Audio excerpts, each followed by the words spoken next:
Yan. So, ito po ang piece of metal. Piece of metal.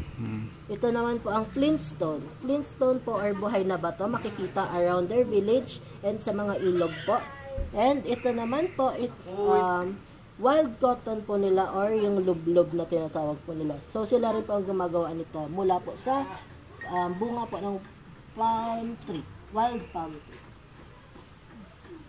So, ngayon po, ipapakita niya kung paano po gumawa ng apoy sa mountain. Yung process po ay tinatawag na santikan. Santikan po means friction. Yan. Yung purpose po ng cotton is to catch the spark. Yan.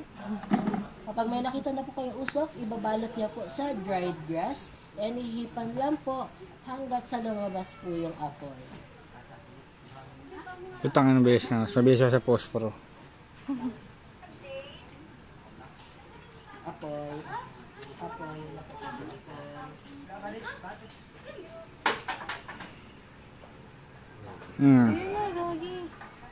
So, kung nakikita niyo po, malaki na po yung usok. And ayan na po yung apoy. Yan. So, that's their fastest way po in order to create fire in the mountain. So, yung mga bata po dito, kaya rin po nila magsantikan. Part po yun ng kanilang burning. Yan. So, ito po yung salong po nila. Yung torch po nila sa mountain. Or salong po, or sahig.